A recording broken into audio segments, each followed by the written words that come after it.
rain in Seattle doesn't just fall. It colonizes. It clings to the reinforced glass of the river's tech headquarters, blurring the neon blues and charcoal grays of the skyline into a watercolor of corporate isolation. Inside the 50th floor penthouse office, Jonathan Rivers watched a single droplet race down the pane. He felt like that droplet, separate from the mass, driven by gravity toward an inevitable, cold end. On his mahogany desk sat the remains of his past life. A divorce decree that had cost him $40 million and a wedding photo he hadn't yet found. The strength to shred. His ex-wife's smile in the photo looked performative now, a calculated expression of interest in his diversified portfolio rather than his person. "I promised myself," Jonathan whispered, his voice raspy from a day of silence. "Never again. Not for the money." He stood up, his tailored Italian suit feeling like a suit of armor that had grown too heavy to wear. He looked at his reflection in the glass.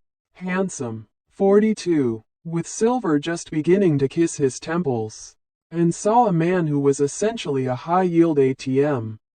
To the world, he was a visionary. To the women he'd met since the split, he was a trophy to be mounted or a retirement plan to be secured. He decided then, no more $300 Wagyu steaks. No more picking up dates in the charcoal gray Bentley. If someone was going to love him, they would have to love the man who liked burnt toast and old paperback mysteries, not the man who owned the printing press. The tests began a week later. Jonathan traded the silk ties for faded flannels and a thrift store utility jacket. He swapped the Bentley for a beat-up 2012 sedan that smelled faintly of damp floor mats and old coffee. He began frequenting the mid-tier coffee shops of Capitol Hill and the industrial edges of South Lake Union, sitting awkwardly on blind dates arranged through apps where he'd listed his occupation as freelance IT technician. The montage of rejection was brutal. "So, do you have benefits with that freelance gig? Dental? A 401k?" asked a woman named Clara, her eyes already darting toward the exit of the cramped, steam-filled cafe. When Jonathan mentioned he was between steady contracts and lived in a modest studio. Another lie. The light in her eyes extinguished like a blown fuse. Another, a sharp-dressed marketing executive, didn't even wait for the espresso to arrive. "I'm looking for a partner who's further along in their journey. Jonathan, you seem nice, sweet, even, but I'm looking for stability. And you look like you're still figuring out how to pay rent." Jonathan watched them leave, one after another. 25 women. 25 variations of the same financial calculation. He'd sit in his car afterward, the rain drumming a rhythmic, metallic taunt against the roof. He felt a twisted sense of relief mixed with a profound, aching loneliness. He was right. The world was a marketplace, and he was a defective product without his price tag. He was ready to retreat back into his glass fortress forever, resigned to a life of sterile luxury, until a Tuesday evening in late November. The rain was turning to sleet, and he found himself seeking shelter at a tucked-away diner called the Rusty Spoon. The air inside smelled of grease, cinnamon, and exhaustion. He sat at a corner booth, the red vinyl cracked beneath him. That's when he saw her. She was carrying 3 heavy plates with a grace that defied the chaos of the dinner rush. Her hair was pulled back in a messy knot, and there were dark circles under her eyes. But when she spoke to an elderly regular, her laughter sounded like the first warm day of spring. "Rough night out there?" she asked, sliding a plastic-coated menu onto his table. Her name tag read Emily. "The worst," Jonathan said, looking up. For the first time in years, a woman looked at his face before looking at his wrist, and since his watch was a $20 plastic piece from a drugstore, there wasn't much to look at anyway. She saw the exhaustion in his eyes. Tucked-away diner called the Rusty Spoon. The air inside smelled of grease, cinnamon, and exhaustion. He sat at a corner booth. The red vinyl cracked beneath him. That's when he saw her. She was carrying 3 heavy plates with a grace that defied the chaos of the dinner rush. Her hair was pulled back in a messy knot, and there were dark circles under her eyes. But when she spoke to an elderly regular, her laughter sounded like the first warm day of spring.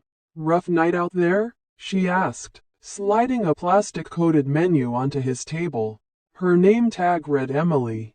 "The worst," Jonathan said, looking up. For the first time in years, a woman looked at his face before looking at his wrist, and since his watch was a $20 plastic piece from a drugstore, there wasn't much to look at anyway. She saw the exhaustion in his eyes. Emily Santos didn't have time for existential crises. Her life was a series of tactical maneuvers designed to keep her 10-year-old brother, Leo, fed, schooled, and, most importantly, breathing. As Jonathan watched from his booth, he saw a small boy sitting at the end of the counter, hunched over a math workbook. Every few minutes, Emily would pass by, ruffle the boy's hair, and whisper something that made him beam. But Jonathan noticed the boy's paleness, the way he moved with a fragile deliberation that seemed too heavy for his small frame. "That your son?" Jonathan asked when Emily returned to refill his cup. "My brother," she corrected, her expression softening. "He's my shadow. He's got a bit of a heart condition, so I keep him where I can see him. The school is great, but some days he just needs to be near me." Jonathan felt a pang of something he hadn't felt in a long time. Genuine curiosity. Not the "what can you do for me" curiosity of the boardroom, but a pull toward another soul. Over the next hour, he watched her navigate the diner. She was a symphony of competence and kindness, handling a grumpy truck driver and a crying toddler with the same unflappable patience. When it came time to pay, Jonathan reached for his wallet. This was the moment he usually sabotaged things. He pulled out a debit card, one linked to a ghost account with a purposefully low balance. He waited for the inevitable. "I'm sorry, sir," the register girl said a moment later, her voice flat. "It's declined. Do you have another?" Quote. Jonathan felt the familiar sting of his own trap. He looked at Emily, waiting for the eye roll, the sigh of annoyance, the "please leave" look he'd grown accustomed to during his month of testing. Instead, Emily walked over, swiped her own employee card, and punched in a code. "It's okay," she said quietly, leaning over the counter so the other customers wouldn't hear. "I've had those weeks. The bank's a bully when you're down." I can come back and pay tomorrow," Jonathan stammered, genuinely floored. "I didn't realize it was that low." "Don't worry about it. It's on my tip jar," she said with a shrug, wiping a stray drop of coffee off the counter. "Just pay it forward when you're back on your feet. Or better yet, come back and tell me more about that freelance IT work you do. I've got a laptop that sounds like a jet engine." Jonathan walked out into the Seattle rain feeling like he'd been struck by lightning. A woman who barely had enough to cover her brother's medical bills had just paid for his coffee. It was the first act of pure, unmotivated generosity he'd experienced in a decade. The deception deepened, but so did the connection. He started coming back every night. He learned that Emily loved the smell of old books but could never afford them. He learned that Leo wanted to be an architect because he wanted to build houses that never fall down. Their first real date wasn't at a Michelin star restaurant with a view of the Sound. It was a walk through Pike Place Market under a shared, leaking umbrella. They ate cheap pierogies and watched the fishmongers. Jonathan told her he was a struggling tech consultant, a lie that tasted like ash in his mouth. Every time she smiled at him with those honest, brown eyes. "You have kind eyes, Jonathan," she told him as they stood by the railing. looking out over the gray expanse of Puget Sound. Most people in this city look like they're running a race they've already lost. You look like you're searching for something. I think I might have found it, he said. And for the first time in years. It wasn't a rehearsed line. But as he walked her back to her cramped apartment in a neighborhood he usually only drove through to get to the highway, the guilt began to gnaw at him. He saw the peeling paint on her door and the flickering street lamp. He could write a check that would change her life in 5 seconds. But if he did, would the magic evaporate? Would she become like the others? Or worse, would she hate him for the lie? He watched her wave from the window, Leo by her side, and realized he was falling for a woman whose life he was essentially treating as a social experiment. The weeks bled into a month, and Jonathan was living a double life that was becoming increasingly difficult to manage. By day, he presided over board meetings in glass-walled rooms, making million-dollar decisions with a flick of his fountain pen. By evening, he was John, the guy with the unreliable sedan and the warm heart who knew exactly which thrift store had the best flannels. He began spending more time with Leo. The boy was a marvel, intellectually sharp, with an imagination that could build cities, but physically restricted by a heart that couldn't keep up with his spirit. Jonathan brought him a discarded, high-end laptop from his office, telling Emily it was a refurbished piece he'd found in a recycling bin at a tech park. Look at the processing speed. Emily, I can run the 3D modeling software now. Leo shouted, his eyes wide and bright. Jonathan watched them from the cramped kitchen of their small apartment. The stove only had 2 working burners, and the heat was kept low to save on the utility bill, leaving a permanent chill in the air that smelled of damp wood and floor wax. He felt like a monster. He was a billionaire watching a child shiver while he had a heated marble floor in his primary bathroom that cost more than this entire apartment building. Is everything okay? Emily asked, coming up behind him. She wrapped her arms around his waist, leaning her head against his back. The warmth of her touch felt like a judgment. I wish I could do more for you, Jonathan said, his voice thick with a mixture of love and self-loathing. You're here, she replied softly. That's more than anyone else has ever done. You listen to Leo's stories. You make me laugh when I'm too tired to breathe. Money is just noise. John, we've never had it, so we don't miss it. We have this. That was the ultimate test. And she was passing it every single day without even knowing she was being graded. She wasn't just indifferent to his poverty. She was protective of him because of it. She'd pack him extra sandwiches for his long shifts at the imaginary IT firm. She'd talk about a future where they might save up enough for a small house with a garden for Leo. A dream that would cost less than Jonathan's annual club dues. Jonathan's internal monologue was a constant storm. Tell her, no, wait, if you tell her now, the purity of this connection is gone. But if you don't tell her, you're a liar. One evening, the stakes shifted from emotional to life-altering. Leo fell. His breathing became shallow, a terrifying rattling sound echoing in his chest, and his face turned a waxy shade of blue. Jonathan didn't think. He grabbed the boy and ran for his old sedan, pushing the engine harder than it had ever gone. At the hospital, Emily sat in the fluorescent-lit waiting room, her hands shaking so violently she couldn't hold a paper cup of water. The insurance won't cover the new specialist, she whispered, her face buried in her hands, her voice breaking. I don't know what to do. John, I've worked every shift. I've sold my mother's jewelry. There's nothing left to give.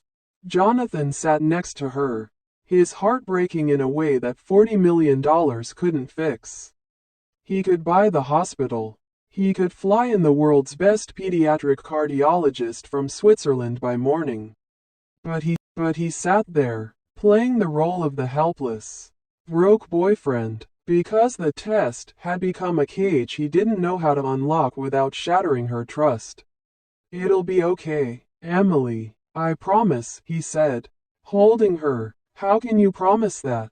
she asked, looking at him with raw, naked vulnerability. "You know how the world works for people like us, John. We're invisible to the people who have the power to help." That night, after Leo was stabilized, Jonathan went back to his high-rise. He looked at the vast, empty space, the cold marble floors, and the silent, expensive art. It felt like a tomb. He realized he wasn't testing Emily anymore.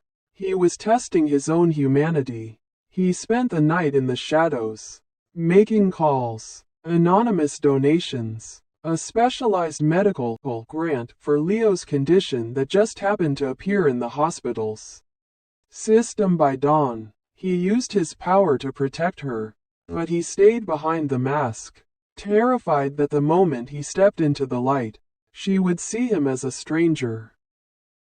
Sunday arrived with a classic Seattle vengeance. The sky was a bruised, heavy purple, and the rain fell in rhythmic, relentless sheets that turned the city's concrete into a mirror.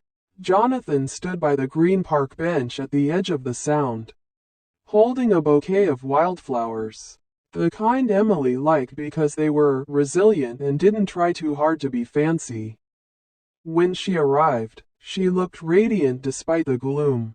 She was wearing a bright yellow raincoat that made her look like a beacon of hope in the mist. She ran toward him, laughing as she ducked under his umbrella, her cheeks flushed from the cold. "You're so formal today, John," she teased, reaching out to touch the lapel of his thrifted jacket. "What's going on? You look like you're about to give a deposition or a proposal." Jonathan didn't laugh. He couldn't. He led her to the bench, his heart hammering against his ribs like a trapped bird. The scent of damp earth and ozone filled his lungs, a cold clarity settling over him. "Emily, I have to tell you something, and I need you to listen to the whole thing before you say anything. Please." She sensed the shift in tone immediately. Her smile faltered, and she pulled her hand back. "Are you sick? Are you leaving for a job?" "John, you're scaring me." "No, nothing like that," he said, his voice dropping an octave. "My name is Jonathan Rivers. I'm the founder and CEO of Rivers Tech. I own the building downtown with the blue lights." Emily blinked, her head tilting as if she were trying to translate a foreign language. "Like, the guy on the news?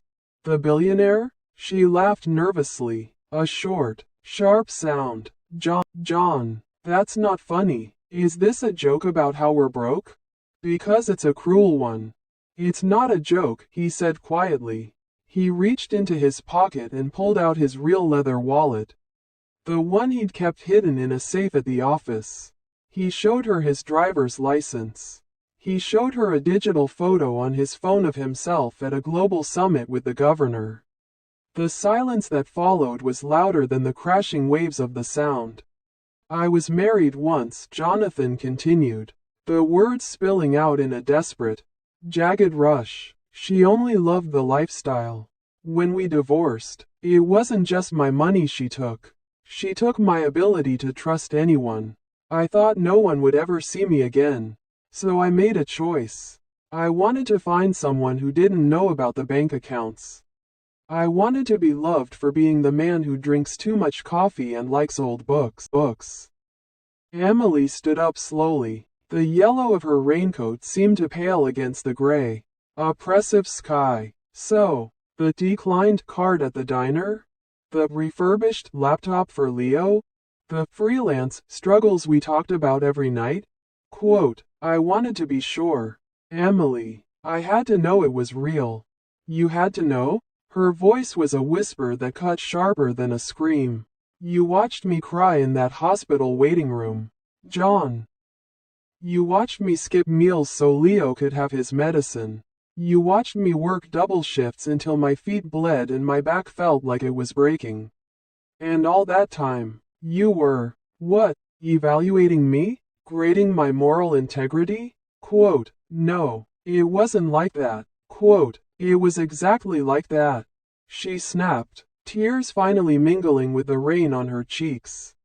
You treated my life, my struggle to keep my brother alive, like a lab experiment. You let me drown in worry just so you could feel secure in your ego. You didn't trust me. You didn't even know me. You only knew the version of me you were testing like a piece of software. Emily, I love you. I've never felt this way about anyone. Quote, you love the girl who passed your test, she said, backing away from him, her boots splashing in the growing puddles. But I don't think I even know who you are. The man I loved was honest, he was struggling. But he was real. You're just a stranger with a lot of money and a very hollow heart. She turned and walked away into the downpour.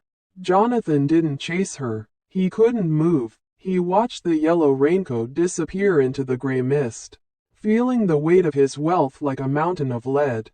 He had passed his own test, but in doing so, he had failed the only woman who had ever looked at him and seen a person instead of a price tag. The next 3 days were a blur of hollow luxury. Jonathan sat in his glass-walled office, but the panoramic view of Seattle felt like a prison cell.